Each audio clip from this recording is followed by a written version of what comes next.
안녕하세요 여러분. 생생법률쇼 진행을 맡은 임주혜입니다. 법과 가장 친해지는 방법 생생법률쇼. 오늘도 크고 작은 법률 문제로 어려움을 겪고 계신 여러분들을 위한 법률 상담은 물론이고요. 세상을 들썩이게 하는 이슈들을 법적으로 풀어보는 시사법률 토크까지 준비되어 있습니다. 법률과 관련해서 궁금한 내용이 있으신 분들은 상담전화 02557-8295번으로 연락 주시거나 법률방송 홈페이지 접속 후 법률상담 클릭 또는 아래 하단으로 나가고 있는 law.lowtv.kr 메일로 문의 주시기 바랍니다. 각 분야 전문 변호사가 무료로 성심성의껏 상담해 드리니까요. 많은 참여 부탁드립니다.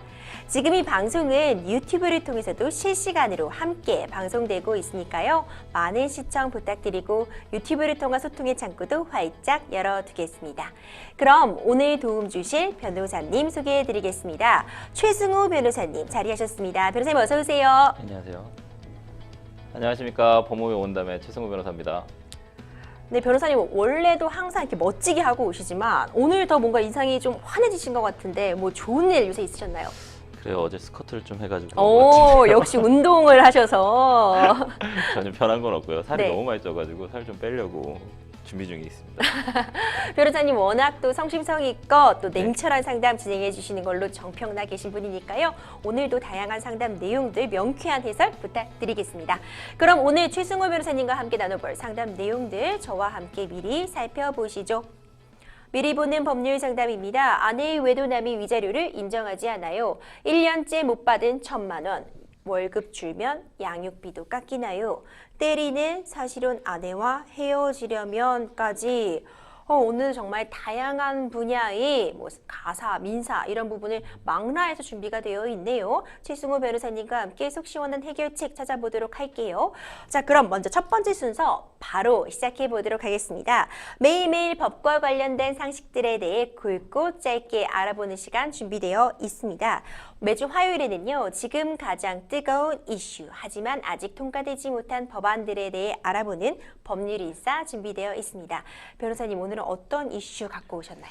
온실가스, CO2 아시죠? 네. 뭐 이산화탄소를 뜻하는 원소 기호입니다. 근데 사람이 숨을 쉬면 당연히 이제 자연스레 발생하는 기체죠. 이런 기체를 포집 저장하는 기술의 활용안에 관련된 법률안이 발의되었는데 좀 재밌잖아요. 그래서 네. 오늘은 그 내용을 준비를 했습니다. 오늘은 생생법률쇼 안에 뭔가 과학 코너 같은 그런 느낌인데요.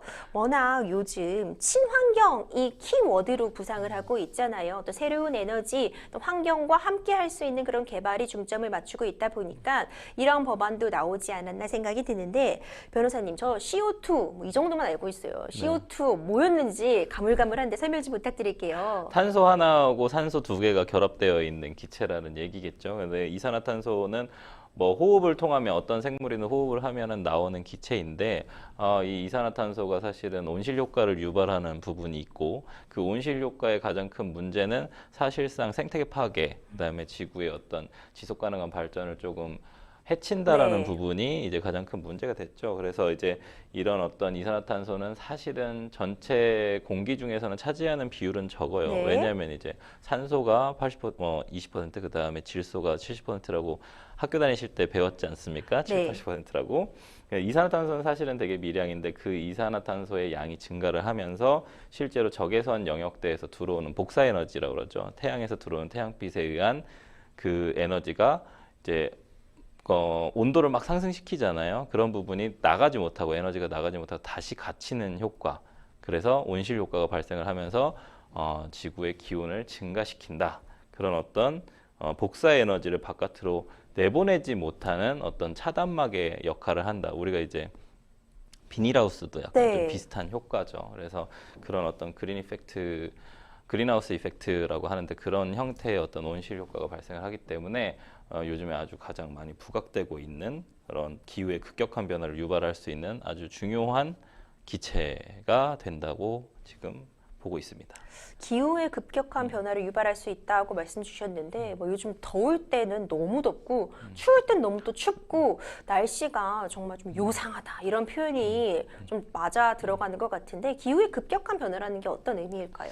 뭐 대한민국도 지금 자꾸 아열대 기후로 뭐 가고 있다라고 얘기를 해요. 제가 뭐 며칠 전에도 제주도를 갔다 왔는데 제주도 날씨가 아예 달라졌다고 하더라고요. 그러니까 온난한 기후에서 아열대 기후 형태로 아예 뭐 박사님들이 그렇게 얘기를 할 정도면 기후 변화가 상당히 좀 심각하게 오는 것 같아요. 그래서 뭐 엘니뇨나 혹은 라니냐나 아니면 어떤 급격한 태풍, 슈퍼 태풍이 발생을 한다든지 아니면 지진이나 어떤 화산 활동이 뭐 급격해진다든지 이런 부분까지도 사실상 영향을 줄 수 있기 때문에 그런 급격한 기후 변화에 있어서 이 온실 효과가 차지하는 비중이 상당히 크다라는 부분이죠. 그래서 태양 에너지가 들어와서 구름과 지면의 반사 혹은 대기 중 흡수 및 산란되는 과정들을 거친 후에 또다시 지표면에 흡수되는 에너지로 인해서 생각을 해보시면 마그마에도 영향을 줄 수 있어요. 왜냐하면 지구 표면 온도가 올라가면 그 아래까지도 영향을 받아서 결국은 에너지가 막 상승하기 때문에 그런 화산 활동도 상당히 급격해지고 그럼 이제 사실은 공룡 시대에도 사실은 멸절의 위기가 뭐 그냥 단순히 소행성이 와서 부딪힌 게 아니라는 거죠. 소행성이 와서 부딪혀서 온도를 상승시켜서 결국에는 수없이 많은 화산 활동을 일으키고 결국은 먼지가 쌓여서 차단되고 이래서 생물이 멸절되는 위기에 처하는 그런 문제가 있기 때문에 대기의 온도 상승, 그 다음에 지표면의 온도 상승은 사실은 인간의 어떤 생존의 문제와 상당히 직결되어 있다고 볼 수 있죠. 그러니까 이산화탄소가 포함되어 있거나 아니면은 연소하는 과정 중에 이산화탄소가 배출되는 그런 연료를 사용하는 경우에는 결국 온실 효과를 불러 일으켜 와서 지구 온난화, 그러니까 지구가 계속 뜨거워지게 만드는 그런 작용을 한다고 볼 수 있겠군요. 그렇죠, 맞습니다. 그래서 때문에 이제 이산화탄소를 포집하고, 그러니까 한마디로 모으는 거죠. 그러고 나서 저장하는 기술과 관련된 산업이 법률안에 나오게 된 거죠. 아, 그렇군요. 그럼 오늘의 법률안 내용, 그 이산화탄소를 포집하고 저장하는 그 활용에 관한 법안의 내용도 궁금해요. 내용 좀 자세히 설명해 주시죠. 이산화탄소 포집 저장 기술, 영어로는 카본 캡처 스토리지라고 해서 CCS 기술이라고 하는데요. 이 기술은 1970년대부터 북미 유전에서 원유 회수율을 제고할 목적으로 널리 활용돼서 시작했고, 그다음에 온실가스 감축을 위해서 이제 저장 기술로 발전을 하고 있습니다. 그래서 이산화탄소 포집 활용 기술은 이산화탄소 배출 규제 및 감축 인센티브 제도가 발달한 미국이랑 유럽 중심으로 사실은 발전돼서 현재 아시아 국가들이 포함한 전 세계가 활발하게 개발을 진행하고 있습니다. 그래서 최근에는 이제 포집, 활용, 저장 이 세 가지를 전부 다 해서 CCUS, 방금 얘기했듯이 카본 캡처, 카본을 우선 캡처를 하죠. 그러니까 이산화탄소의 영역뿐만이 아니라 탄소를 캡처를 하고 그 다음에 유틸리제이션 하면 활용을 하고 그 다음에 스토리지 저장을 하고 이렇게 해서 CCUS 기술이 지금은 세계적으로 뭐 AI 기술처럼 실제로 지구 온난화를 막기 위한 기술로서 상당히 중요하게 부각되고 있는 상황인 겁니다. 변호사님이 말씀해 주신 대로라면 우리나라도 빨리 이 CCUS 산업 빨리 성장시켜야 될 것 같은데요. 그렇죠. 뭐 지속 가능한 발전 요즘은 뭐 환경에 관련된 부분들이 상당히 많지 않습니까? 그래서 우리나라도 CCUS를 탄소 감축의 핵심 수단으로 인정을 해서요. 2050년 탄소 중립 선언 및 2030년 국가 온실가스 감축 목표 NDS, 아마 많이 들어보셨을 거예요. NDC라고 해서 그런 설정에 따라서 CCUS를 통해서 2030년까지 연간 1,120만 톤, 그 다음에 2050년까지는 연간 최대 8,520만 톤을 감축하겠다는 목표를 제시하고 있습니다. 이게 왜 그러냐면 요즘은 이제 탄소 배출권도 사와야 되지 않습니까? 그런 부분이 있기 때문에 국가의 경제에도 상당히 영향을 많이 준다고 생각을 하셔야 될 것 같고, 그래서 국민들도 조금 이 법 제정과 함께 CCUS 기술에 좀 관심을 좀 가져야 될 것 같습니다. 그렇군요. CCUS 기술까지 좀 알아봤는데 그렇다면은 법안에서 이런 내용들을 어떻게 녹아내고 있는지 궁금해요. 내용도 좀 풀어서 설명해 주시죠. 네, 좀 법안을 좀 보면은 이산화탄소를 효율적으로 포집하여 지중해에 저장하거나 땅에 저장을 하거나 이산화탄소의 산업적, 생활적 활용에 필요한 기술 개발, 그 다음에 산업화에 필요한 사항을 정해서 기후위기를 극복하고 국민 생활과 국가 경제, 아까 말씀드렸죠. 경제에도 영향을 주기 때문에 경제의 지속 가능한 발전에 이바지하려고 이 법안을 만들었다라고 규정을 하고 있고요.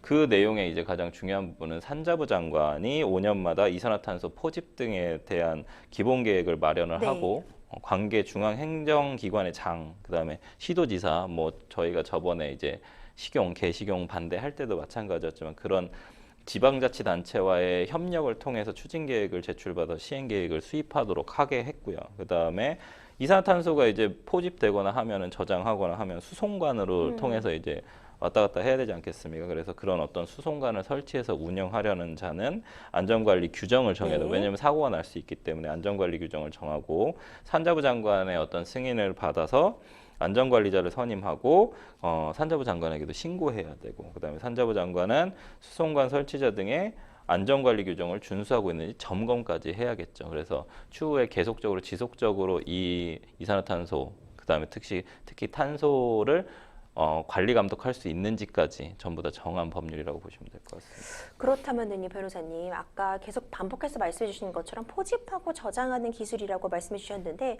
저장하는 그 공간에 대한 부분도 법안에 포함이 되어 있어야 될 것 같거든요. 그렇죠. 뭐 사실은 우리나라는 땅이 부족한 네. 나라이지 않습니까? 그렇기 때문에 땅을 어디에다가 쓸 것인가, 뭐 공중에다 그 저장소를 설치할 것인가 이런 부분도 좀 생각을 해봐야 되기 때문에 포집한 이산화탄소를 어디다가 저장할 것이냐에 따라서 국내 육상 또는 해양의 지중 저장소를 발굴하기 위한 탐사의 승인, 그다음에 이산화탄소 저장 후보지의 선정.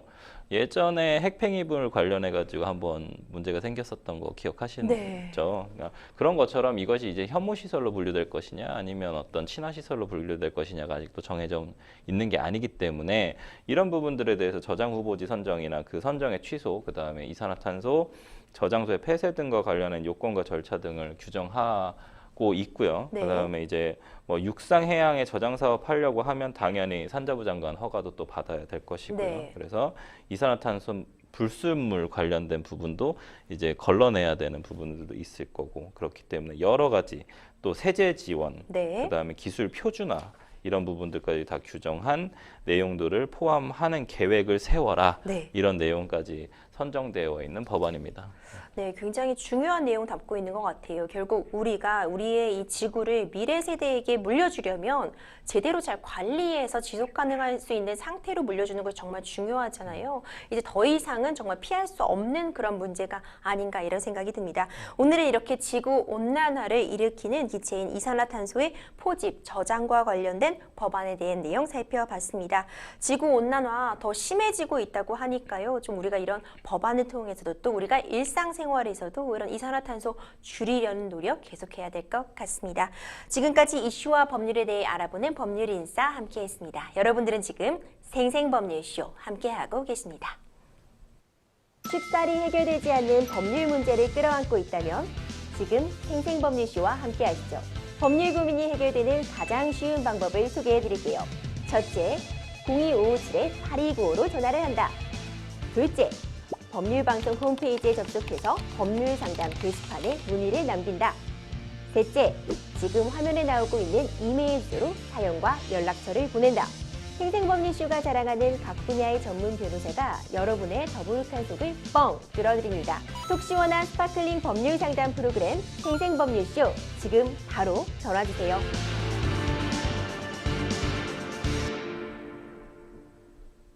네, 이번 순서는요, 생생법률쇼의 자랑입니다. 성심성의 전화상담 이어가 보겠습니다. 전화 바로 연결해 볼게요. 상담자님, 여보세요? 네, 안녕하세요. 네, 안녕하세요. 여기는 생생법률쇼입니다. 네네. 네, 지금 변호사님도 함께 내용 들으실 거니까요. 어떤 내용 궁금해서 전화 주셨는지 설명 부탁드리겠습니다. 네. 상가적 소송을 했는데, 네, 소송에서 이제 서로 합의하에 강제 조정으로 이제 2천만 원이 선고가 네, 됐었어요. 네, 그랬는데 상대가 이게 좀 억울하다 해서 네. 정식 재판을 청구를 한 상황이 네, 있어요. 네, 그래서 이제 곧 정식 재판에서 이게 결정이 나겠는데, 네, 대략 지금 한 2천을 청구를 했는데 한 1,500 정도 나올 거라고 예상을 하시더라고요, 다른 변호사님들이. 네. 근데 이게 만약에 이렇게 돼서 1,500 정도밖에 안 나온다면 네. 항소를 하고 싶은데 네. 항소의 요건 네네. 또는 항소의 요건하고 요거를 만약에 그 상대방 그 배우자의 폭로 아, 네. 그다음에 지금 현재 그 가압류를 지금 해놓고 있는데 네. 가압류를 지금 해놓고 있는데 가압류의 효력 네네. 요거에 대해서 세 가지 궁금해서 아, 네. 상담자님도 마음고생이 정말 심하셨을 것 같아요. 네. 네, 어려운 시간 보내시면서 소송도 함께 진행하시고 계신 것 같은데 네. 좀 정리해 보자면은 이제 우리가 흔히 말하는 상감남에게 위자료 청구 소송을 하셨고요. 네. 중간에 1심에서 이제 판사님이 조정 시도하셔가지고 2천만 원 정도 조정안이 나왔었는데 상대방이 이에 불복해서 결국 정식 네. 재판으로 진행이 되었고 아직 1심 판결을 받으신 것은 아니지만 그러니까 대략적으로 한 1,500 정도가 예정되지 않겠냐 이런 예측을 네. 좀 받으신 상태인 것 같아요. 네네네. 그렇다면 우리 상담자님께서는 이제 기대에 못 미치는 액수이기 때문에 항소 준비하고 계신다고 말씀 주셨습니다. 네네. 그래서 추가적으로 궁금하신 부분은 이제 항소를 어떻게 진행할 수 있는지 그 방법 그리고 이제 이 상간남의 그 배우자에게 이런 부분을 알려도 될 때 좀 네. 주의할 그런 법적인 사항들 그리고 네. 마지막으로 이제 가압류에 두셨는데 이 가압류의 효력에 대해서 질문해 주셨거든요. 네네. 지금 최승호 변호사님께서 이 내용 함께 들으셨으니까요. 이 질문에 대한 답변 좀 들어보도록 하겠습니다. 네네. 네, 안녕하세요. 최승우 변호사입니다. 네, 안녕하세요. 목소리 잘 들리시죠? 네네. 혹시 스피커폰으로 전화 받고 계신가요? 아닙니다. 아, 전화가 약간 울려가지고 네. 여쭤본 거고요. 그냥 진행하도록 하겠습니다. 네. 우선은 재판부에서 강제조정안을 2천만 원을 냈다고 말씀을 하셨는데 네네. 1,500만 원이 나올 것이다라고 얘기하신 분들은 변호사님들이 그 그러세요? 변호사를 고용을 했고 저쪽도 변호사를 고용을 했는데 네, 네, 우리 변호사 측에서 그 정도 예상을 한다고 지금 우리 얘기를 측이요. 하더라고요. 뭐 이유가 있을까요? 강제조정안이 2천만 원이 나왔는데 깎이는 이유가? 글쎄 상대방이 변호사를 샀으니까 보통 변호사 선임 비용 변호사가 뭐 한 변을 500만 원어치 하셨지 않겠어요? 저는 네, 그렇게 생각을 하고. 근데 우리도 변호사를 선임하지 않았나요? 네네네.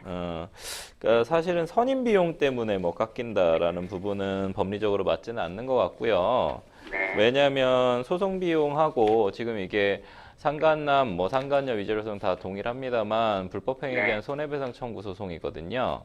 그래서 위자료 소송인데 어찌됐든 네. 우리가 흔히 알고 있는 그런 부분에서는 청구 금액에 있어서 뭐 1항에서는 청구 금액을 청구를 하게 되고 그 다음에 뭐 2항이나 3항에서는 이제 가집행할 수 있다거나 그 다음에 이제 소송 비용은 뭐 원고의 부담으로 한다거나 뭐 피고의 부담으로 한다거나 이런 부분들을 할 수 있습니다. 그래서 네. 소송 비용은 따로 나오는 거예요. 그래서 네. 지금 뭐 500만 원에 감축하는 원인이 변호사 보수다라고 얘기하시긴 좀 어려울 것 같아요. 네. 그래서 뭐 내용을 직접적으로 봐야겠습니다만 일반적으로는 물론 뭐 감액 될 수는 있습니다만 재판부가 강제조정안을 그렇게 막 비합리적으로 조정을 하진 않거든요.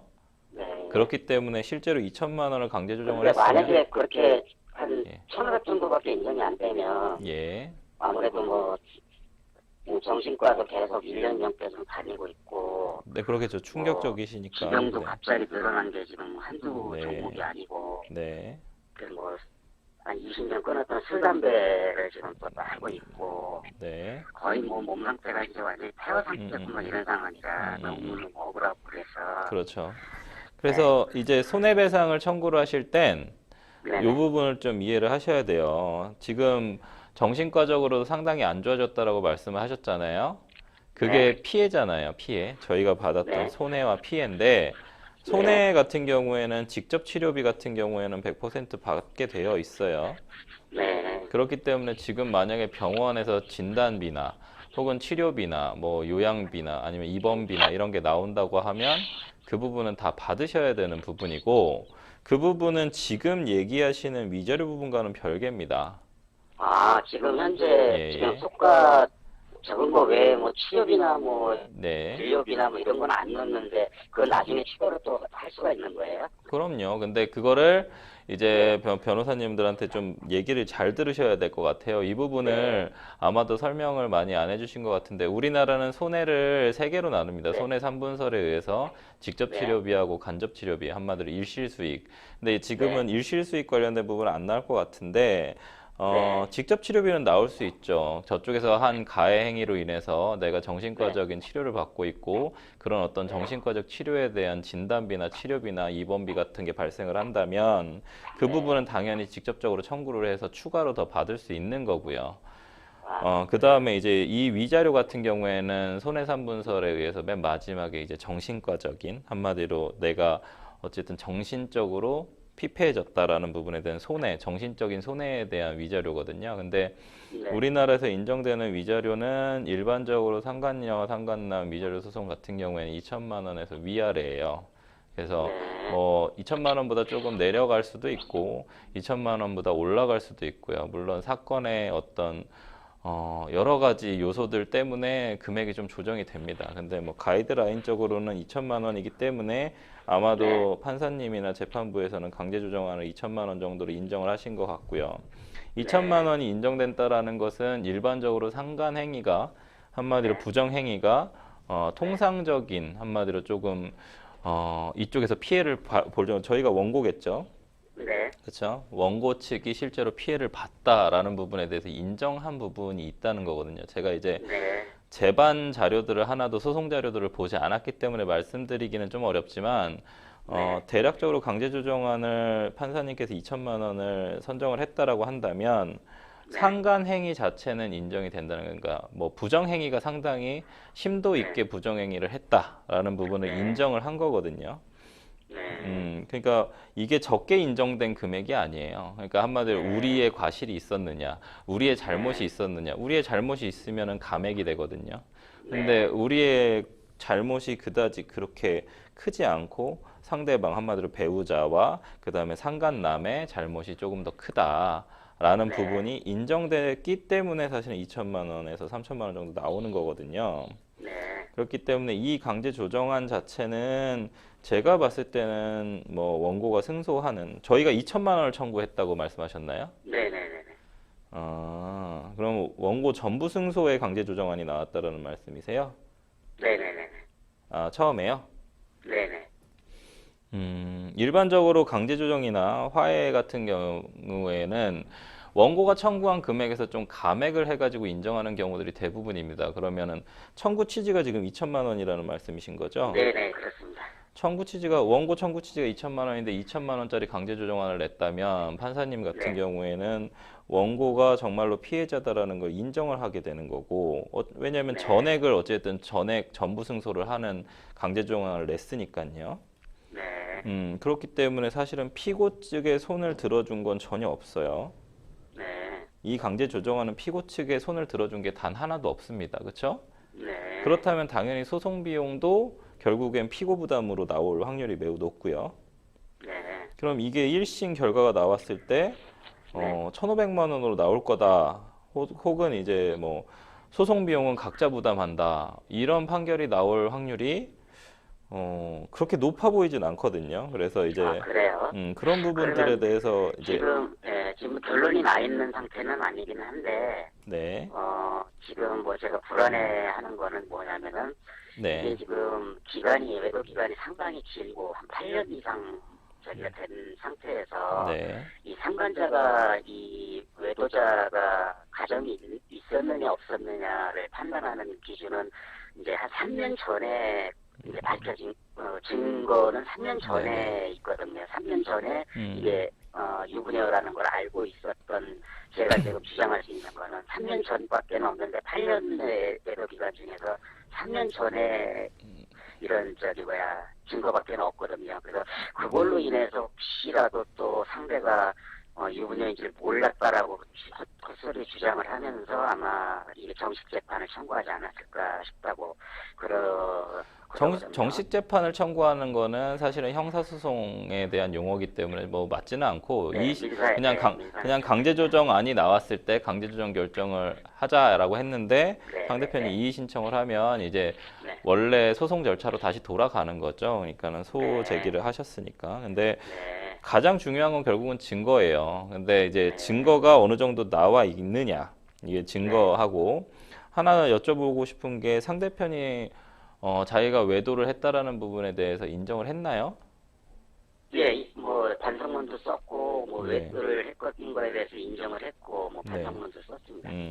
그러면 뭐 혹시 뭐 8년에 대한 기간에 대한 다툼이 있나요? 아니면 뭐 지금 얘기하시는 거 들어보면 3년 전부터 지금까지는 아니다. 이런 네. 뜻인가요? 제가 그러니까 저랑 이제 우리 변호사님이 걱정을 하는 거는 예. 그런 뭐 그런 주장 외에는 정치 재판을 해서 얻을 실익이 없음에도 불구하고 이게 네. 지금 그 조정을 그냥 인정하고 말아야 되는 게 보통 이게 네. 매너인데 그렇죠. 이 정식 재판을 청구해서 뭔가 주장을 하는 내용이 네. 그거 말고는 없지 않겠느냐 뭐 그런 지금 확실한 건 아닌데 그런 거. 근데 우리 상담자님이 그 이의 신청한 서류를 못 보셨어요?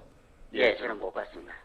이의 신청을 하면 이의 신청한 사유를 아직 안 냈나 보네요. 상대편 변호사. 그러면 이제 뭐 이의 신청 사유가 들어오거든요. 일반적으로. 그래요? 그래서 이제 준비 서면 나오니까 그 준비 서면 보시고 어떤 내용인지에 대해서 좀 보시고 나서 그 다음에 또 논의하면 더 좋을 것 같은데 우선 일반적으로 이렇게 강제조정안이 2천만 원 나왔고 상대편이 인정하면서 반성까지 하고 그 다음에 어떤 횟수, 우리 일반적인 상담자님들 같은 경우에는 횟수와 기간에 대해서 상당히 좀 포커스가 맞춰져 있는 경우들이 많은데 지금 이 정도 됐으면 사실은 뭐 부정행위의 횟수나 정도가 뭐 적다라고 좀 보기는 어려울 것 같아요. 작다라고 좀 보기는 어려울 것 같아서 청구한 청구 취지의 금액도 뭐 적정 수준 혹은 아니면 좀 뭐 일반적으로 한 3천만 원에서 5천만 원 청구하거든요, 원래. 그래서 2천만 원이면은 뭐 판사님도 충분히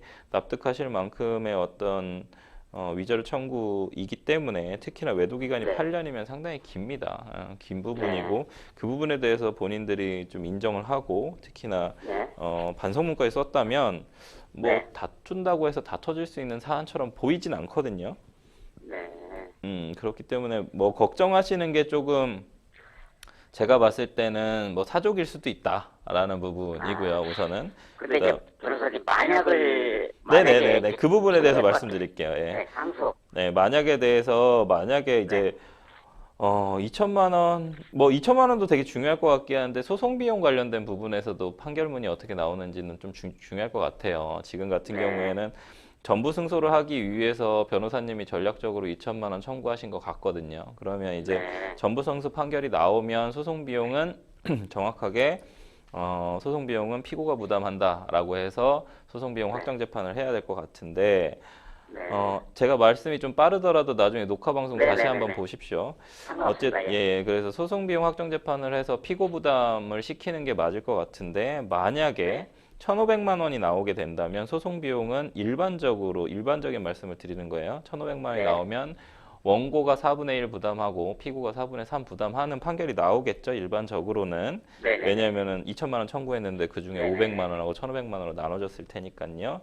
근데 이런 부분이 만약에 나온다고 하면 내가 받을 수 있는 건 전체 소송 비용의 2분의 1이죠. 왜냐면 4분의 1이 서로 상계가 되니까 결국에는 4분의 2만큼이 남게 되고 4분의 2가 결국엔 2분의 1이 남으니까 내가 만약에 소송 비용 관련돼서 500만 원 쓰고 저쪽도 500만 원 썼다라고 하면은 1,000만 원 중에서 저희가 받을 수 있는 금액은 250만 원이겠죠. 그렇죠? 그래서 그런 부분에서도 250만 원의 실익이 어쨌든 발생을 하는 부분이고 저는 단순히 그냥 돈 관련된 부분만 말씀드리는 그거를 원하시는 것 같아서 사실은 그래서 2천만 원 중에 1,500만 원으로 감액될 확률도 사실은 잘 모르겠지만 1,500만 원으로 감액이 되고 그러면은 당연히 소송 비용에서도 250만 원을 또 2천만 원보다 250만 원을 조금 더 감액될 것이고 그럼 결국에는 본인이 2천만 원으로 전부 승소를 받았을 때보다 750만 원 정도가 좀 떨어지는 거예요. 아래로 내려가는 거죠. 네, 본인의 네. 뭐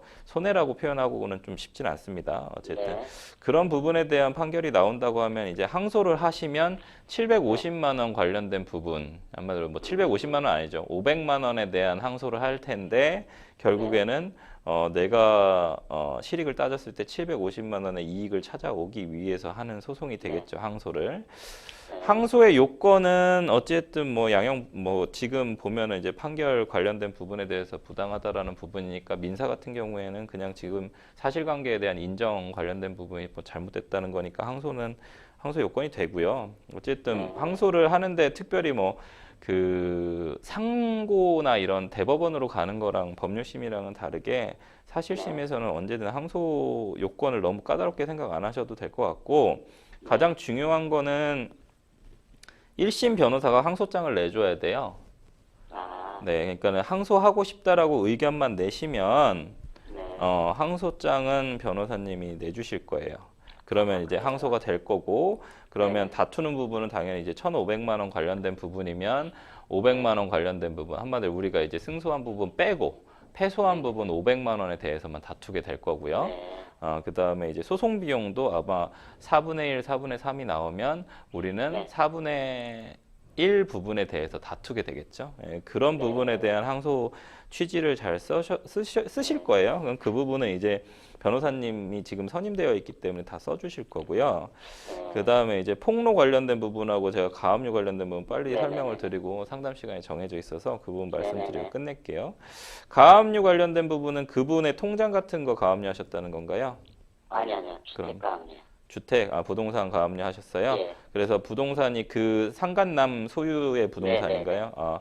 이 가압류를 가압류를 하는 이유는 나중에 네. 이제 본안 소송에서 이기면 판결문이 나오지 않습니까? 그러면 그 판결문에 의해서 돈을 지급하지 않았을 때를 대비해서 해놓는 거예요. 근데 뭐 그 사람이 돈을 지급 안 할 것 같지는 않은데 지급을 혹시나 안 하게 된다면 압류 및 추심 명령이나 압류 및 전부 명령, 그러니까 집행 단계로 들어가야 되거든요. 근데 그 집행 단계로 들어갔을 때 지금 가압류를 이제 본압류로 이전한다라는 표현을 쓰는데, 본압류로 이전을 해서 압류 및 이제 부동산이니까 압류하면은 이제 경매를 하게 됩니다. 그래서 이제 강제 경매 신청을 하게 될 거고, 그 부동산을 경매 처분을 해서 현금화해서 돈을 받게 됩니다. 배당을 받게 되고, 거기에 만약 2천만 원이시면 2천만 원 받게 될 거고, 부동산이 2천만 원보다는 넘죠.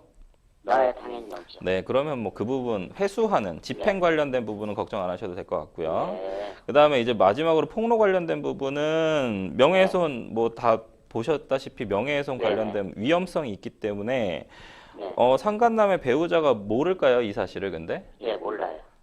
그러면 함부로 하시는 건 좋지는 않아요. 그래서 명예훼손죄 관련된 부분이 있을 수 있기 때문에 뭐 형사처벌 받을 수 있습니다. 물론 뭐 형사처벌의 수위가 벌금 뭐 50만 원에서 100만 원 정도이기 때문에 네, 그렇다고 해서 저희가 이제 형사처벌을 받는 거를 권유드릴 수는 없기 때문에 변호사 입장에서는 어찌됐든 명예훼손죄로 처벌 받으실 수도 있다. 물론 고소 안 들어오면은 명예훼손죄로 처벌 안 받아요. 상대편이 뭐 상간남이 부끄럽고 수치스러워 가지고 고소 안 하면, 그렇죠? 명예훼손죄로 나를 고소 안 하면 굳이 뭐 제가 명예훼손죄로 처벌받을 일이 없겠죠. 그렇죠? 예. 네네. 그런 부분이 있기 때문에 실제로 명예훼손죄로 처벌은 받을 수는 있다. 근데 뭐 현실적으로 처벌 받을지 안 받을지는 끝까지 가봐야 된다. 네. 그리고 변호사님 마지막으로 그 구상권이 만약에 들어온다면 그 방어할 수 있는 방법은 없을까요? 여기서 구상권이 누구한테 들어오나요? 그 구상권이 뭐 공동 불법 행위자다 해가지고 또 들어오지 않겠어요? 저한테는 지금 뭐 집사람하고 별거 중이고 지금 가출한 상태고 뭐 지금 이런 것 때문에 항소 요건은 이걸로 갖추면 되겠지만 구상권이라는 거는 지금 그 남자분이 지금 잘못 알고 계시는 거예요. 상간남이 이제 그 와이프분하고 지금 현재 와이프분하고 공동 불법 행위자입니다. 나한테 피해를 준 가해자가 2명인 거죠. 그러면 가해자가 2명이면 그 상간남이 내 와이프를 대신해서 나에게 위자료를 줬어요. 공동 불법 행위의 가해자로서 둘이 연대 책임이란 말이에요. 연대 채무인데 그 중에 한 명이 저한테 돈을 줬어요. 그 사람 분까지. 그러면 구상권은 어떻게 발생을 하는 거냐면 상간남이 나의 배우자에게 청구를 해야 되는 거죠. 네, 그러니까요. 아, 그러니까 그게 저한테 결국은- 들어오는 건 아니죠. 그렇죠? 우리 결국은 지금 제 책임이 되는 거죠. 뭐. 아니죠. 그거는 이제 아니니까. 그렇게 바라보시면은 안 되는 거야. 그건 이제 아, 그래요? 네네. 그거는 이용 상태와 이용 상태가 아니고 이런 게 아니라 어쨌든 배우자분한테 들어오는 것이다. 그렇게 네. 좀 이해를 하시고 사실은 지금 구상권 얘기를 하시니까 이 2천만 원에 네. 상간남의 위자료만 들어있는지 혹은 아니면 공동불법행위자인 배우자 거의 지분까지 들어있는지는 모르는 거예요. 네. 뭔 말이냐면 배우자와 합쳐서 4천만 원을 배상을 해야 되는 건지 아니면 네. 그냥 단순히 상간남만 2천만 원을 배상해야 되는 건지는 모르는 겁니다. 그 부분에 대해서는 정해져 있지 않아요, 지금. 네. 네네, 그렇게 이해하시면 될 것 같습니다. 네, 상담자님 저희가 여러 네. 가지로 궁금증 네, 많은데 네. 감사합니다. 네, 여기서 상담 시간 때문에 여기서 줄이도록 네, 하겠습니다. 연락 주셔서 감사합니다. 감사합니다. 네. 네. 변호사님께서 워낙 충실하게 답변해 주신 것 같아요. 네. 여러모로 마음고생 많이 하셨을 것 같은데 항소 진행 여부는 아직 확인할 수 없지만 원하시는 결과 1심에서 받으셨으면 좋겠고요. 가압류 부분이나 명예훼손 부분도 변호사님 조언에 따라서 좀 신중히 접근하실 필요 있을 것 같습니다. 여러분들은 지금 생생법률쇼 함께하고 계십니다. 쉽사리 해결되지 않는 법률 문제를 끌어안고 있다면 지금 생생법률쇼와 함께하시죠. 법률 고민이 해결되는 가장 쉬운 방법을 소개해드릴게요. 첫째, 02-557-8295로 전화를 한다. 둘째, 법률방송 홈페이지에 접속해서 법률상담 게시판에 문의를 남긴다. 셋째, 지금 화면에 나오고 있는 이메일 주소로 사연과 연락처를 보낸다. 생생법률쇼가 자랑하는 각 분야의 전문 변호사가 여러분의 더부룩한 속을 뻥 뚫어드립니다. 속 시원한 스파클링 법률 상담 프로그램 생생법률쇼 지금 바로 전화주세요.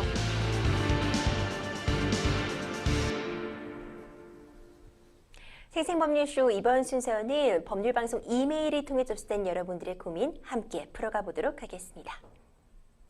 아는 형한테 공인 종증계약서를 받고 1,000만 원을 빌려줬는데요. 이전에도 몇 차례 돈을 빌려갔었고 그동안 잘 갚아왔었기에 이번에도 금방 갚을 줄 알았습니다. 그런데 10% 정도의 이자를 2달 주더니 1년 넘게 원금을 갚고 있지 않은데요. 알고 보니 다른 지인들한테 빌린 돈도 상당하더라고요. 피해자들만 모인 메신저방이 있는데 피해본 금액만 해도 얼추 5억 원이 넘습니다. 이런 상황이다 보니 저도 불안한 마음에 황급히 연락을 해봤는데요. 아니나 다를까 이미 번호까지 바꾸고 잠수를 탔더라고요. 그렇게 돈을 못 받은 지도 벌써 1년이 지났는데 돈을 받을 수 있는 방법이 있을까요? 또 법적 대응을 할 경우 계약서상 이자율은 연 3%로 되어 있는데 10%의 이자를 받은 것이 문제가 되진 않을지도 궁금합니다. 이런 상담 내용 접수되었습니다. 사실 단골 질문이기도 해요. 돈을 빌려주시는 마음은 굉장히 선의로 시작하셨겠지만 받는 게 참 어려운 게 또 빌려준 돈이잖아요. 이럴 경우에 1년 동안 지금 받지 못하고 계신데 사실 이렇게 돈 못 받으면 이거 사기죄로 고소할 수 있냐 질문 많이 하시거든요.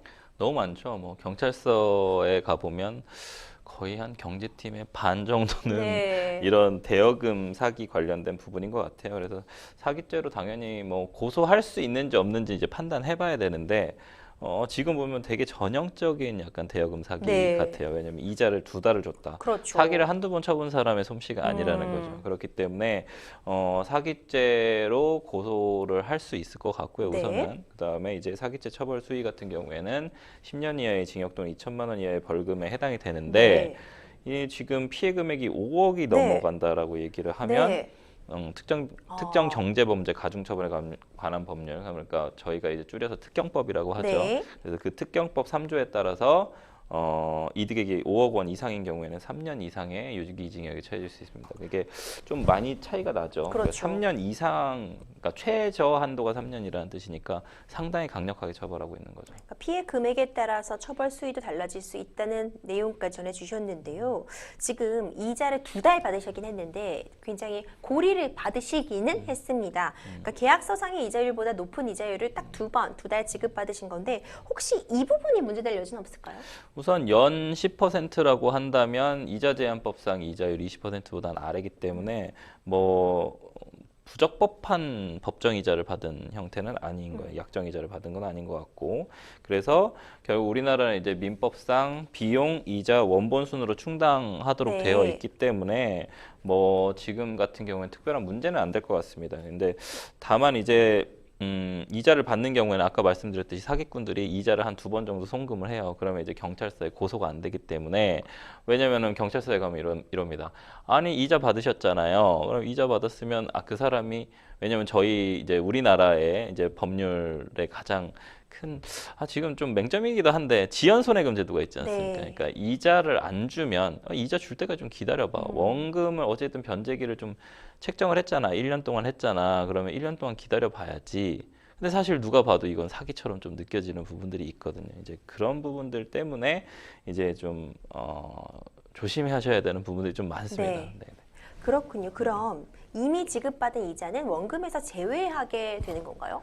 방금 말씀드린 것처럼 이제 비용, 이자, 원본 순으로 충당이 되기 때문에 지금까지 받아야 할 비용하고 이제 이자가 2달 지급한 금액을 넘어서면 이제 원본까지 충당이 될 수 있는데, 계산을 한번 단순하게 해보죠. 1억 원이라고 보시면 만약에 10%면은 100만 원이지 네. 않습니까? 이제 100만 원, 그러니까 1,000만 원을 받을 수 있는 거죠. 그렇죠? 1년 동안 1,000만 1년 동안 원이죠. 1,000만 원이죠. 네, 지금 여기 보면 연 3%라고 했어요. 네. 그럼 연 3%면 300만 원입니다. 네. 근데 300만 원인데 2달 동안 10% 정도 받았다고 했으면 200만 원 받았다는 네. 뜻이겠죠. 그럼 200만 원 받았다는 뜻이기 때문에 연간 이자를 300만 원 받을 수 있는 사람이 200만 원 받았어요. 그렇죠. 그러면 당연히 이자로 충당할 수가 있겠죠. 그렇죠. 그렇기 때문에 지금 케이스 같은 경우에 원본에 충당이 안 되겠죠. 네. 오히려 받을 이자가 남아있다고 그렇죠. 볼 수 이자 100만 원이 있겠네요. 남아있죠. 예. 좀 답답하시는 부분이 연락이 전혀 되고 있지 않다고 전해주셨어요. 그러니까 결국 이 돈 어떻게 받아올 수 있는가가 가장 궁금하실 것 같거든요. 어떻게 할 수 있을까요?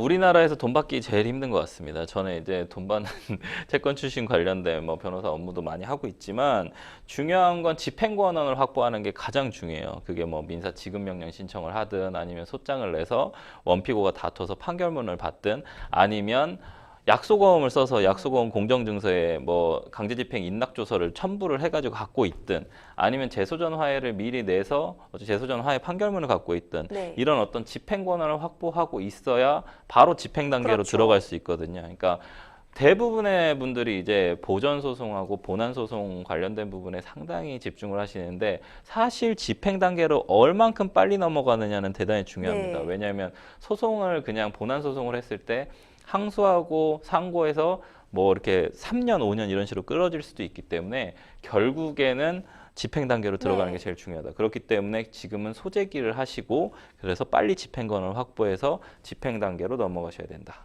네, 변호사님 마지막으로 지금 채무자에 대한 정보를 사실 많이 갖고 있기가 어렵잖아요. 뭐 은행 뭐 계좌번호, 뭐 은행명 정도만 알고 계신 상황이라면 앞으로 이 돈 받기 위해서 어떤 조치 취하셔야 되는지 간략히 정리 부탁드릴게요. 우선은 소송을 내셔가지고 그 은행으로 계좌 조회를 좀 하셔야 돼요. 금융거래 제출 명령을 신청을 해서 계좌 내용을 좀 알아야 되고, 그다음에 집행 단계로 빨리 넘어가서 재산 조회하고 재산 명시 신청하셔야죠.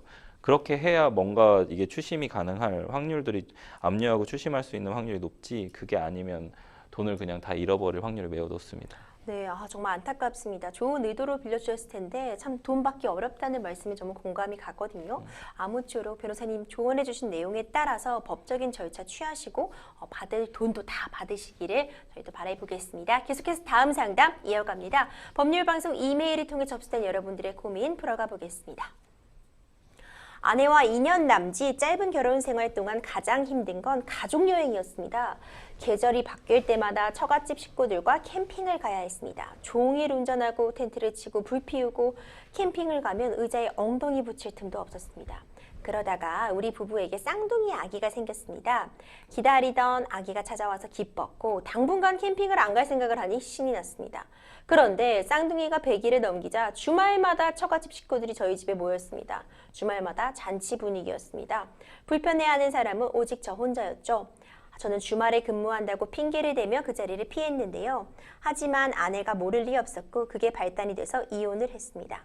아내에게 아이들의 양육권을 주었고 양육비로 100만 원씩 주기로 했습니다. 그런데 이혼 전에 500만 원 가까이 되던 제 급여는 이혼 후에 300만 원으로 감소를 했습니다. 양육비가 너무나 버거워졌습니다. 그래서 아이들 양육비를 감액하려고 하는데요. 아내는 아이들에게 드는 돈이 월 100만 원이고 훨씬 넘는데 감액은 절대 있을 수 없다면서 펄쩍 뛰고 있습니다. 제가 제대로 양육비를 지급하지 않으면 아이들을 보여주지 않겠다고 으름장을 놓기도 했습니다.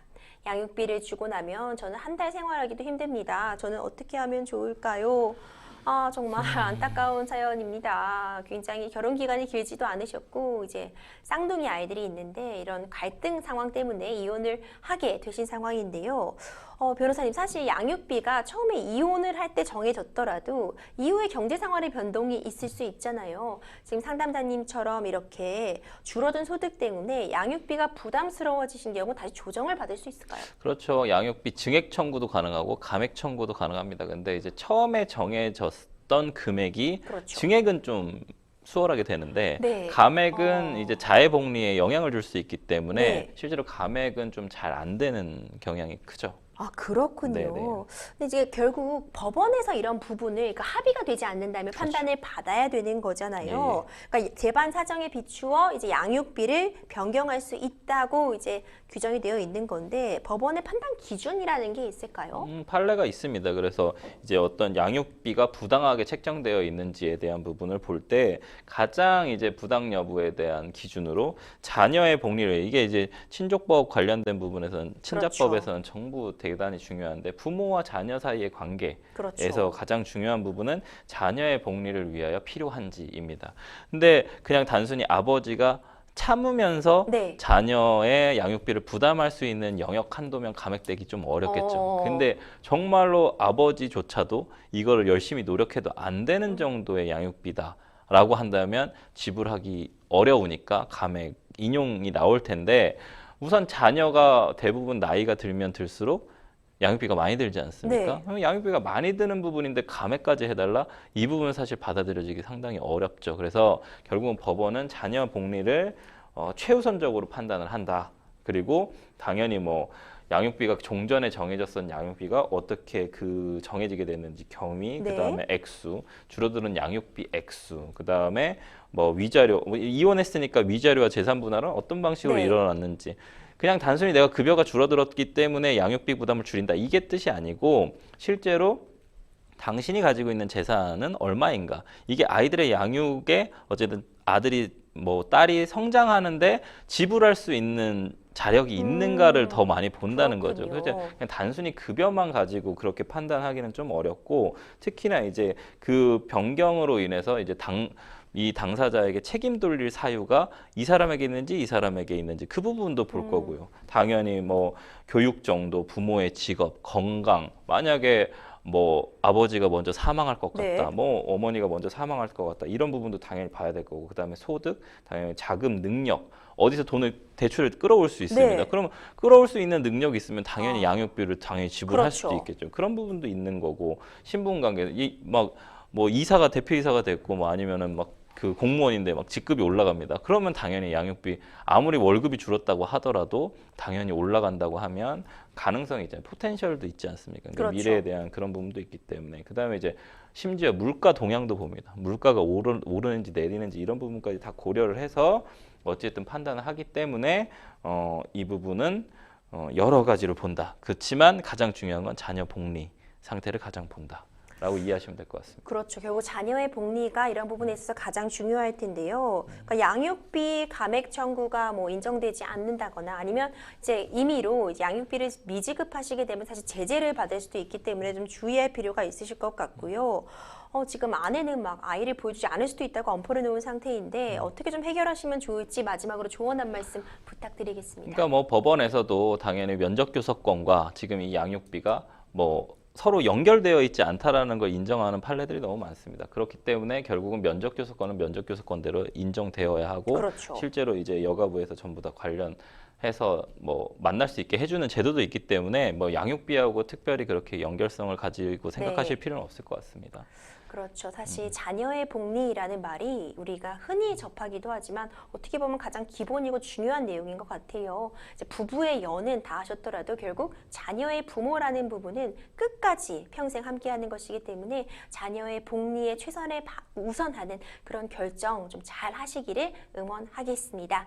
생생법률쇼 오늘도 최승호 변호사님과 함께하다 보니 어느새 마칠 시간입니다. 법률 상담 참여 방법 다시 한번 안내드립니다. 상담 전화 0255-7289 또는 법률방송 홈페이지 접속 후 법률상담 클릭 그리고 아래 하단으로 나가는 로슈달로팁.kr 메일로 문의 주시기 바랍니다. 함께해 주신 최승호 변호사님 고생 많으셨습니다. 감사합니다.